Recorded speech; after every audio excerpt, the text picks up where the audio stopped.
Hi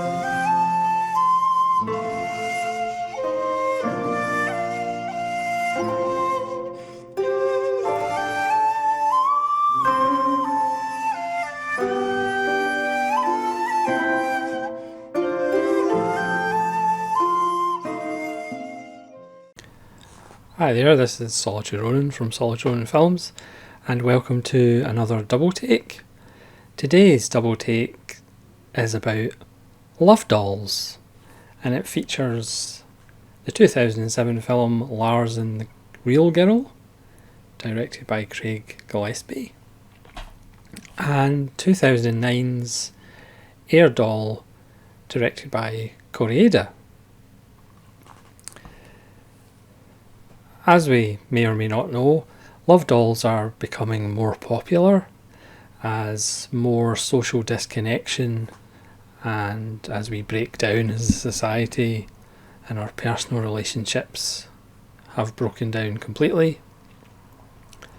Some people are finding solace with inanimate objects, which are becoming more and more advanced. Obviously I did research for this subject, strictly for this video, and there's now love dolls that have AI. There's love dolls with computer processors in them that can almost learn. You can almost use them as like Alexa units. You can ask them questions, they'll learn languages. Technology always finds a way.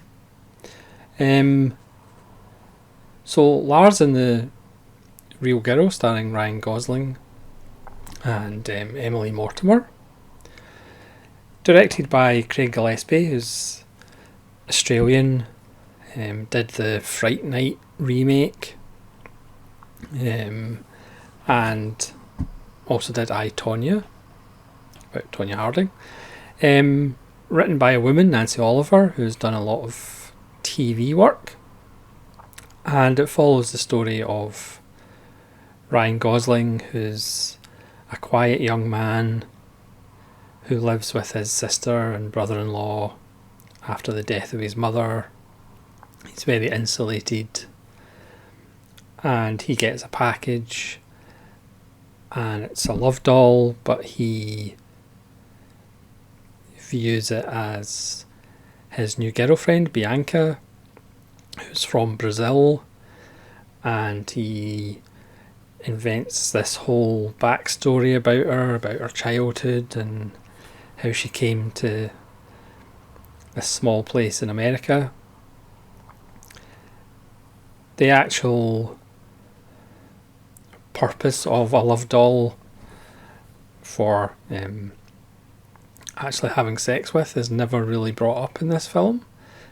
This is your typical quirky indie American film, obviously directed by an Australian and starring a Canadian.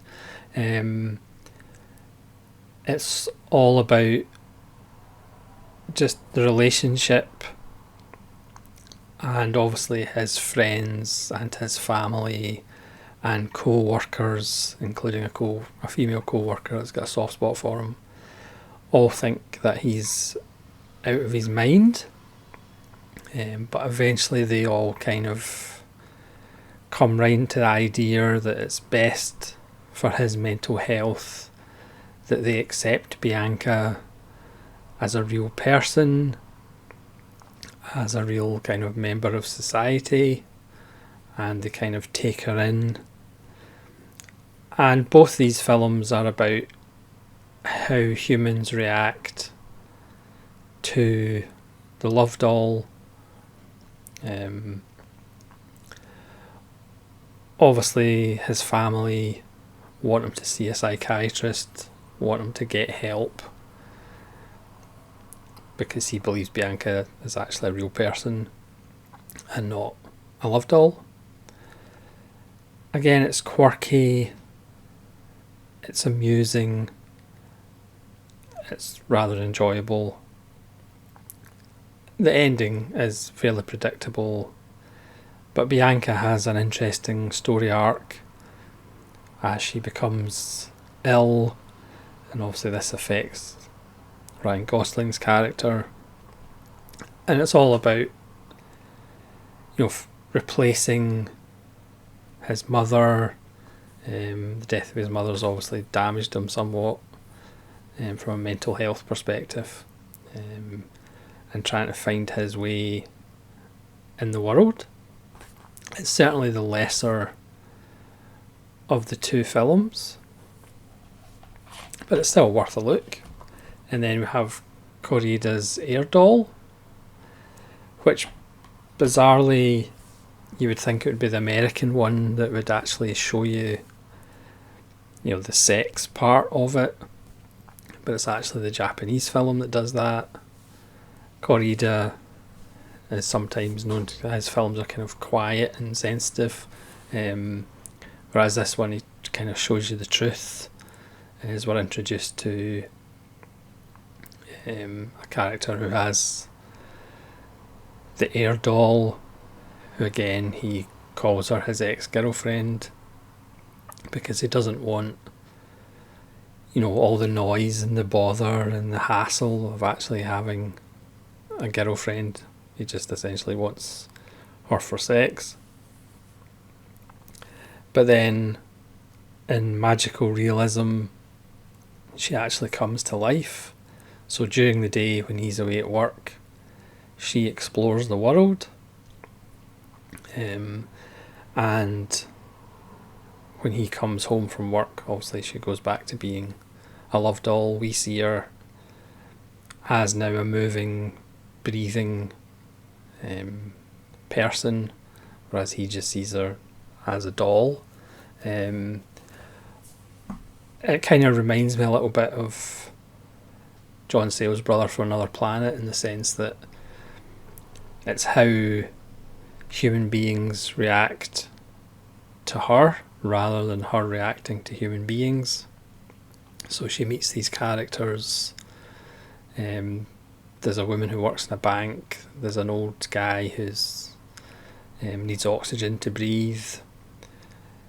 And she kind of gets to know these people through their actions, gets to know about what it is to be human. It's also a much deeper film than Lars and the Real Girl. She meets a male version of herself who works in a video store, a movie store. I think it's DVD, strangely enough. Yes, video shops don't really exist, do they? And she starts a relationship with him because she kind of identifies with him as being the same as her.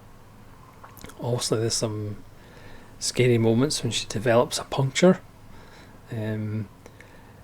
It's a beautiful film. Again, it's that Kore-eda kind of simplicity, and at times you could argue a little slow, but it's patient. There's no great kind of dramatic moments particularly. Everything's told in a very careful and precise way. There's nice moments in the video, I keep calling it a video shop, in the film rental shop, in regards to films and talking about films. There's nice film trivia in the film. Is film trivia in the film? Yes, there's film trivia in the film. But again, it's another example of using a device of an inanimate object that comes to life as a way of looking at our own behaviour and holding a mirror up to the stupidities and the kind of ridiculousness of human existence. And Kore-eda does it very well. Again, this is the one that's more honest about what's going on. It's the one with kind of the most honest ending and truthful ending. Lars and the Real Girl has a more kind of predictable ending, which doesn't make it a bad film or anything. But Koreeda's film is more honest and truthful, and it's also the most moving one. You know, there's a moment where she's in her living form, and she walks in on her owner, and he's replaced her with another doll, because, and then he explains how he doesn't want the hassle of actually having to deal with a real woman.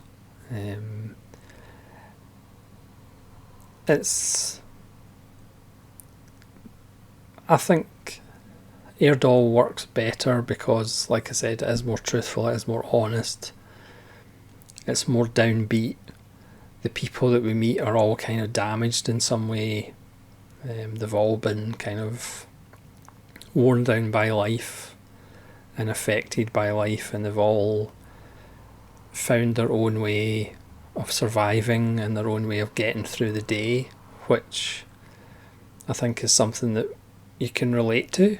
I haven't seen a lot of Koreeda films, but this is the one I probably relate to the most, just because I'm a bit weird. His family dramas and stuff like that, while being really good, I don't really have as much of a connection with. But Air Doll does strike a nerve, just as far as the urban isolation and the loneliness and trying to find just a way to get through the day, essentially, and to survive in a city in this discombobulated, disconnected world. So thanks very much for watching this double take. Please let me know if you've seen Lars and the Real Girl or Air Doll, and which one you prefer. And tell me your own feelings about air dolls or love dolls. Is this where we're going in society? We'll all end up with AI partners, because they're less hassle than real partners, unless they come to life, obviously. So thanks so much for watching.